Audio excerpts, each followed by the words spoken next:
punya tatanan.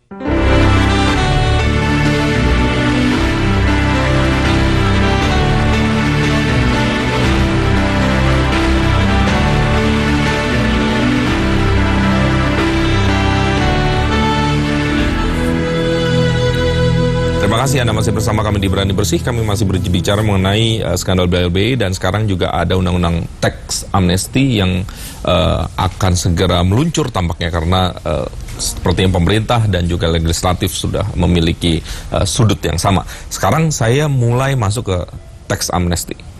Saya ingin dari Mas Yanwar dulu. Mas Yanwar, publik secara sederhana dengan logika yang sederhana mungkin, walaupun tentu publik ada layer-layernya, tetapi secara umum ada juga yang masih memandang bahwa tax amnesty ini hanya menguntungkan sebagian pihak dan sebagian besar pihak, misalnya publik, tidak diuntungkan karena ini dianggap hanya memberikan karpet merah terhadap dana-dana luar dan bukan tidak mungkin misalnya ada dana-dana hasil korupsi yang akan masuk lagi dengan fasilitas tertentu yang membuat mereka lebih nyaman.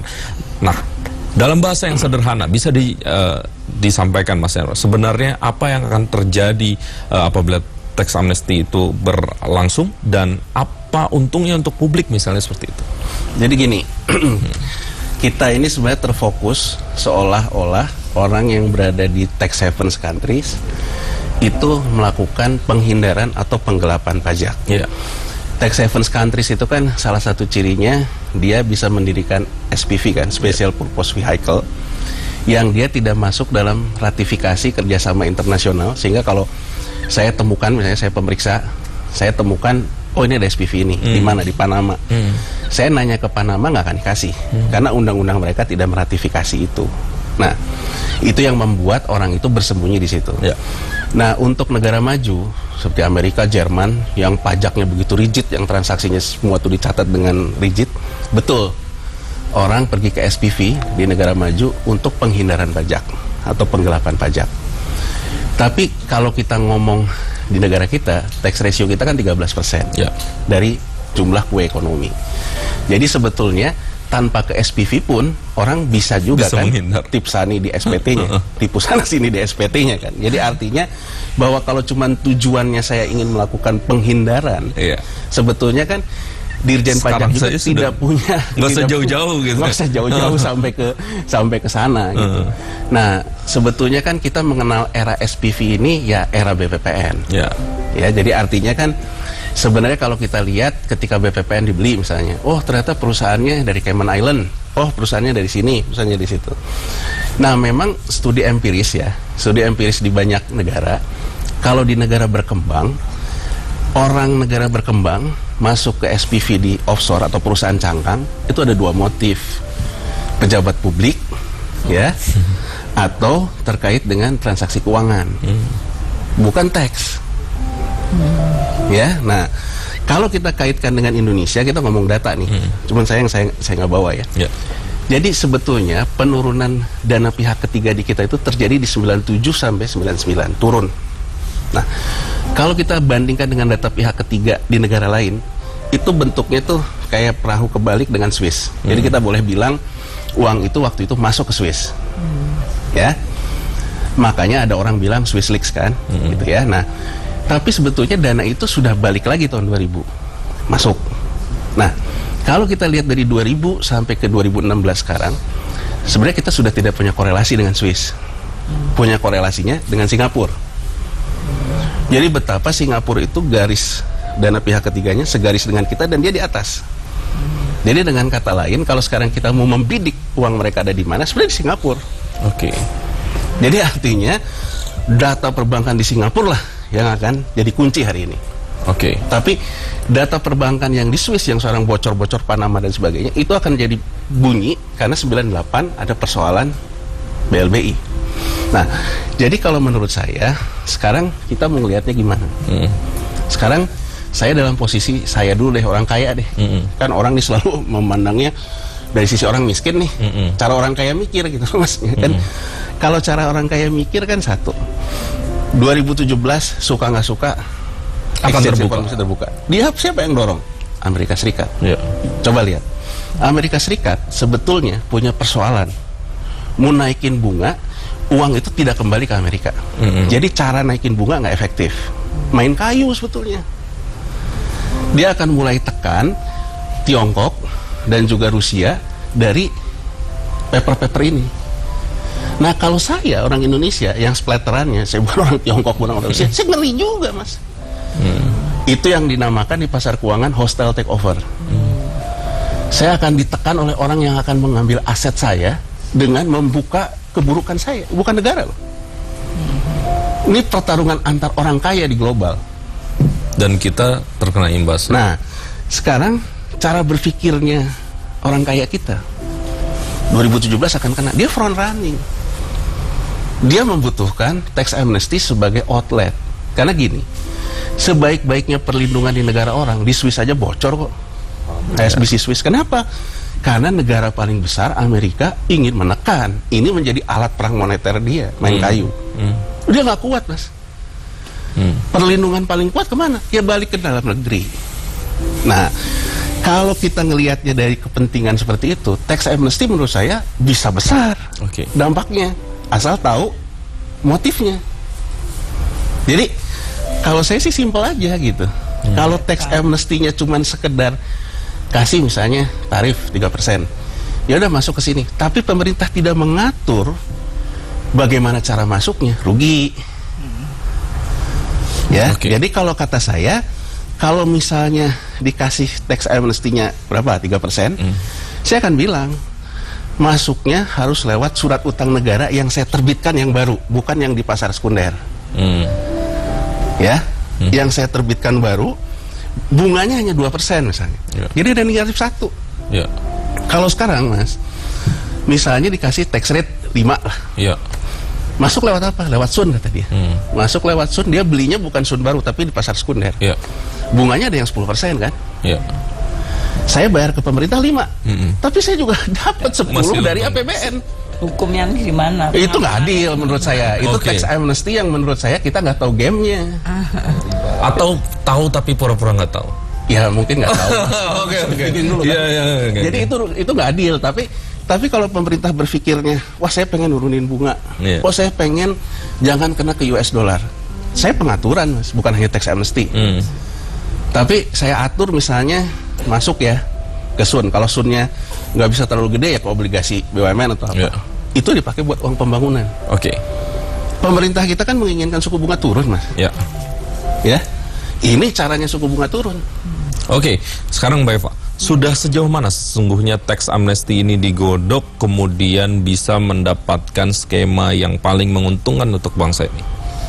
Gini, kan sekarang ada draft yang sudah masuk ke DPR yang dibuat oleh Menteri Keuangan ya, Kementerian Keuangan. Nah, tugas dari fraksi-fraksi, karena itu ide dari pemerintah, adalah membuat DIM atau daftar isian masalah yang itu sebetulnya merupakan persandingan. Dan setiap fraksi sekarang lagi finalisasi. Yang saya dengar PKS sudah selesai, PDIP baru diskusi, sudah selesai tapi mau didiskusikan di internal. Gerindra sudah selesai, yang saya dengar seperti itu. 29 April harus ketok? Bukan, itu masih dimasukin untuk kemudian pansus bisa dimulai kalau ada sandingan-sandingan ini. Kalau hanya single draft kan nggak perlu dibahas itu nanti.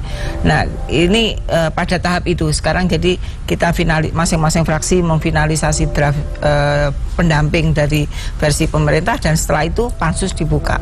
Timelinenya kapan Mbak? Kan akhir masa persidangan 29 April. Kita belum tentu akan ya? Membuat timeline itu ketika sudah duduk dengan pemerintah dan sudah kelihatan berapa isu strategisnya, berapa isu yang nggak perlu dibahas kayak gitu-gitu ya kan. Kita membuat kategorisasi dari DIM itu tadi. Nah kalau kelihatan daftar yang beda banget antar fraksi dan dengan pemerintah itu bisa panjang. Tapi kalau dari pemerintah pinginnya Juni sudah bisa gedok, karena dia batas waktu pemberlakuannya sampai akhir tahun ini. Jadi kalau kita gedoknya telat terus hanya 3 bulan, hilang lagi momentum itu. Jadi memang tricky juga ini ya, urusan ini tricky. Pemerintah seharusnya bisa mengendalikan, dan juga DPR punya komitmen baik atau itikat baik untuk kooperatif dan memastikan momentum ini tidak hilang.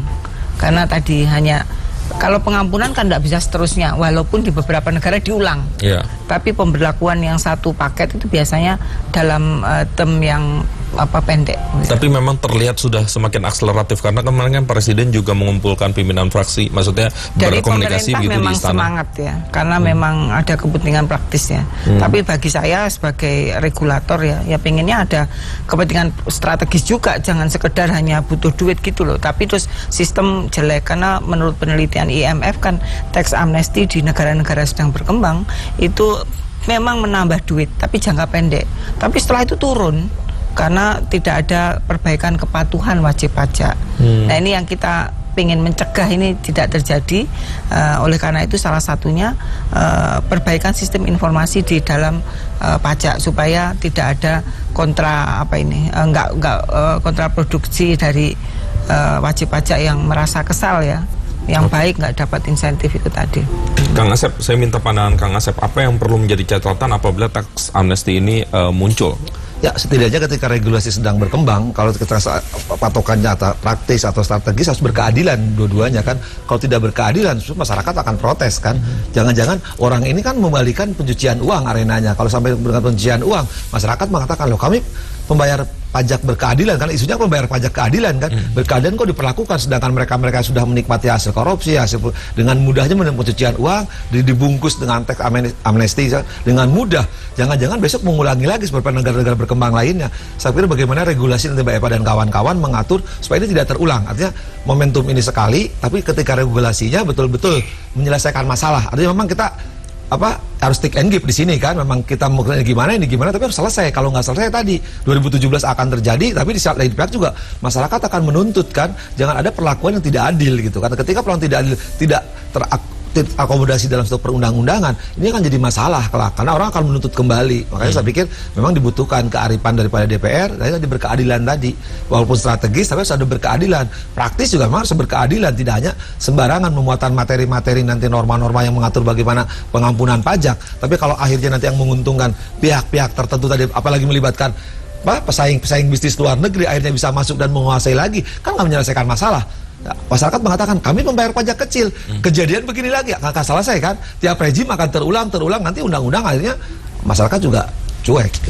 Oke, Mas Yanwar, tadi secara umum saya sudah tanya mengenai tax amnesty-nya. Tetapi kalau sesuai dengan konteks judul kita, publik juga ada yang menduga bahwa tax amnesty ini benar-benar pintu masuk saja, karpet merah gitu untuk masuknya dana-dana asing ke Indonesia. Maksud saya dana-dana ya bisa asing, bisa dana-dana BLB ini kembali masuk ke Indonesia dengan pajak yang rendah, menguntungkan untuk beberapa pihak. Bagaimana kita melihat ini, konteks ini? Saya melihatnya ada dua motif. Ya. Ada motif orang kaya sekali, ada motif orang kaya ikut-ikutan. Kalau yang banyak kita bahas tuh yang kaya ikut-ikutan. Jadi artinya bahwa faktor insentif, faktor rate itu menjadi isu dia. Tapi kalau yang kaya sekali menurut saya bukan itu motifnya. Motif dia butuh momentum, ada peristiwa, dia bisa membuat transaksi yang kemudian melepaskan dia dari satu titik ke titik lain. Dari beban. Jadi pemutihan lah ya. Ya, jadi beban. Pemutihan ini bisa dua. Dari sisi kita bisa kita menganggap bahwa mereka memutihkan kejahatannya, entah itu BLBI, entah korupsi. Tapi dari sisi dia juga sebetulnya bukan hanya kontra negara. Dia juga kontra dalam ketidakstabilan moneter global. Di tengah negara maju mencoba menguasai kembali aset di negara berkembang. Kan 2008 nih Amerika kan bangkrut lah Mas ya. Dia asetnya kan lepas semua. Kalau Anda jadi Amerika, Anda juga ingin berkuasa lagi dong. Anda akan kuasai lagi. Caranya menguasai kan kalau di pasar beli semurah-murahnya. Beli semurah-murahnya ya butuh isu. Jadi kalau dari sisi itu kita ngelihatnya, sebetulnya dia juga mencoba sebelum isu itu menghajar saya di global, saya pergi dulu. Nah, di sini yang menurut saya pemerintahnya harus cermat ngelihatnya. Jadi kalau kita ngelihat yang kaya sekali ini, menurut saya rate bukan isu dia. Nah sekarang pemerintah mau apa? Apa yang paling menguntungkan? Tadi kan Mbak Eva juga katakan, IMF juga mengatakan. IMF mengatakan tax amnesty hanya berguna sesaat, kemudian tidak berguna lagi. Kenapa? karena tidak diikuti oleh pengaturan devisa. Misalnya gini, saya punya momentum balik ke sini, saya dapatlah tax amnesty. Saya beliin katakanlah dengan instrumen keuangan Sun misalnya. Tapi ketika saya masuk, saya nitip Sunnya ini setelah saya beli kan masuk uangnya. Tapi Sunnya saya taruh di custodian bank di Singapura. Tetap jadi asing, Mas. Dari sisi lalu lintas dana, dia sudah berhasil menghapus dananya. Tapi dari sisi berjaga-jaga, tetap saja dia lakukan di asing. Di sini artinya apa? OJK harus mengatur. Kita tidak lagi mengenal custodian di luar yurisdiksi perbankan kita. Nomini itu dihilangkan oleh kita. Jadi tax amnesty itu ada keadilannya gini. Di satu sisi kita memberikan insentif, tapi di sisi lain kita juga memberikan disinsentif. Jadi adil. Nah, orang kan takutnya gini, wah kalau kayak gitu orang bisa lari semua dari perbankan kita keluar. Ya kalau yang kaya baru aja, yang ujungnya adalah nyari yang kayak tadi, pasti keluar. Tapi kan ada ditukar, Mas, sama orang kaya sekali tadi. Masuk. Jadi yang namanya credit crunch, liquidity crunch tidak terjadi. Nah sekarang tinggal pengaturan moneter. Kita nggak perlu kalau nanti ngomong devisa kontrol kan ribut lagi sama ini. Tapi kita mengatakan boleh itu di pasar keuangan, tapi rupiah ke rupiah. Yang terjadi sekarang itu, mereka itu kan sebetulnya ada di Singapura, jual beli Sun di sini. Karena rekening banknya di Singapura ada selisih nilai tukar, itu yang mengakibatkan nilai tukar kita nggak pernah bagus. Jadi besok kita harus ngatur. Boleh, kita nggak ngelarang. Orang mau melakukan liquidity dengan mentransaksikan Sunnya, tapi rupiah ke rupiah. Ini yang harus kita benahi. Jadi menyambut yang dikatakan Mbak Eva tadi, itu sebetulnya pembenahan sistem, Mas. Ya. Jadi integratif semuanya, bahwa di balik itu kemudian ada isu dari publik, wah kalau gitu menghilangkan jejak dan sebagainya, ya makanya win-winnya yang harus terjadi. Oke. Tapi benar-benar pemerintah berarti akan memegang peran yang sangat luar biasa sentral. Karena ini, begitu salah berstrategi. Kalau dari sisi pemerintah ya yang saya lihat, kita yang mengambil benefit atau negara maju yang mengambil benefit. Ya, itu pilihannya. Sekarang kita berdebat terus, mau court settlement, mau penuntutan aja nggak kita tuntut-tuntut. Ujungnya negara maju yang nuntut. Saya ambil contoh gini ya. Tahun 2002 itu ada 911 kan, yang itu nabrak. Nah FBI ya itu melakukan investigasi besar-besaran terhadap rekening bank yang berbau nama Arab. Apa yang dilakukan Mahathir Muhammad? Mahathir Muhammad membuat di Labuan tax haven. Di Malaysia tuh ada tax haven Labuan namanya. Dia datangin investment manager Timur Tengah ini. Saya memberikan perlindungan kepada Anda. FBI sekalipun tidak akan saya kasih. Itu yang membuat Malaysia punya sukuk dengan bunga rendah. Itu salah satu contoh loh, bahwa sebetulnya negara tetangga kita pernah melakukan dealing dengan yang namanya dana hitam. Tapi itu butuh keberanian luar biasa. Iya, mesti tahu game. Mesti tahu game. Sekarang karena waktu saya terbatas, Mas Yanwar tadi sudah memberikan banyak sekali sudut dan menarik, dan saya akan minta closing statement saya dari Mbak Eva, kemudian terakhir nanti Kang Asep. Mbak Eva, di konteks ini apa yang perlu menjadi catatan dari diskusi kita? Saya pikir perlu para elit para elit jangan membuat bingung dengan berbagai teori yang justru kontraproduktif dari momentum nanti kita bisa hilang. Jadi kekompakan antara DPR dan pemerintah dan pengamat yang tidak negatif atau positif, tapi lebih mengeksplorasi bagaimana memaksimalkan opportunity ini, itu saya pikir yang penting. Kalau semuanya punya komitmen, negara harus diuntungkan. Negara jangan dikadalin lah dengan negara-negara maju, dan kita semua bekerja sama. Ya gotong royong lah dalam pemikiran ya. Bagaimana memaksimalkan dan menekan OJK, lu nyiapin apa, perbankan, lu nyiapin apa, dan seterusnya, agar supaya kita bisa mengkompensasi efek jangka panjang yang biasanya negatif dari skema tax amnesty ini di negara-negara yang lain. Jadi saya pikir komitmen bersama dari semua pihak gitu. Yang konstruktif kayak Mas Yanwar itu bagus. Ini menarik begitu ya. Banyak hal yang harus dikerjakan. Kang Asep terakhir Kang. Saya pikir nanti undang-undang pengampunan pajak ini harus menyelesaikan persoalan-persoalan lama, entah BLBI, entah Bank Bali, entah Senturi, supaya tidak terulang kembali. Artinya termuatan dalam materi-materi yang dimuat oleh Mbak Eva dan kawan-kawan. Dan naskahnya dari pemerintah kan. Tapi artinya apa? Ini menyelesaikan masalah. Kalau bisa menyelesaikan masalah sekali, dan itu berarti gitu kan. Jangan sampai berulang kali nanti kan. Apa yang dikadalin misalkan luar negeri masuk, karena tadi orang kayak baru mendadak ikut-ikutan. Jangan sampai itu yang terjadi kan, bicara red semua. Persoalan ini saya kira negara ini kan di konstitusi dikatakan kan memajukan kesejahteraan umum. Jangan sampai kesejahteraan bagi orang-orang tertentu. Tapi demi pemerintah Jokowi dan kawan-kawan ini, termasuk DPR, memajukan kesejahteraan, bukan nanti kesejahteraan bagi pihak-pihak tertentu.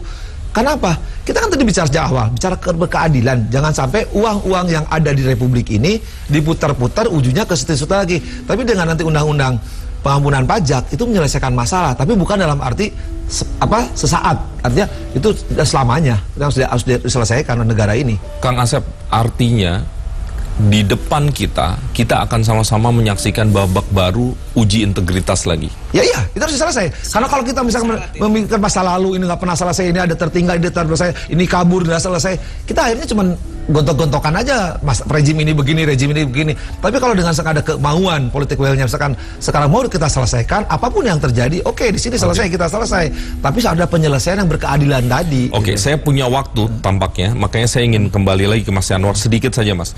Dari sisi integritas, apa yang menjadi titipan kita di diskusi malam hari ini? Karena saya atau jangan-jangan PR kita selanjutnya itu kan? Ya, selain memang mekanismenya. ini kan butuh cepat, butuh cepat di tengah sistem yang amburadul. Ujungnya adalah dibutuhkan pemerintahan yang berpikir terhadap negaranya. Jadi mungkin kalau kata Bung Hatta kan, satu-satunya syarat revolusi atau perubahan kan bahwa aktornya tahu mau kemana dibawa, Itu penting. ya kan? Kemudian bertanggung jawab terhadap apa yang dibawa. Jadi kalau menurut saya kepentingannya harus sama, negara. Ya kan? Jadi artinya bahwa sekarang kalau kepentingannya negara, kita mau win-win ya win-win. Karena kalau win-lose pendekatannya hukum. Berarti kan negara harus menang, harus kalah ya hukum. Cuman kan kalau hukum integritas juga ujungnya. Jadi kalau kata saya sih mungkin yang menarik gini Mas, yang menarik itu kalau kayak di Korea Selatan ya, out of court settlement itu ditetapkan oleh ad hoc yang terdiri dari itu. Jadi menurut saya pemerintah mungkin membuat task force lah. Dan itu diatur regulasi ya. Baik, kalau di Korea. Sayang sekali waktunya sudah habis, tapi terima kasih sudah hadir bersama kami pada malam hari ini. Mudah-mudahan memberikan pencerahan dan juga optimisme ya Mbak Eva ya. Jadi mudah-mudahan ke depan kita punya nasib yang lebih baik. Mudah-mudahan, dan mudah-mudahan pemimpin kita semuanya amanah. Terima kasih sekali lagi, dan saudara, ini akhir dari Berani Bersih. Selamat malam, sampai jumpa. Terima kasih Mbak Eva.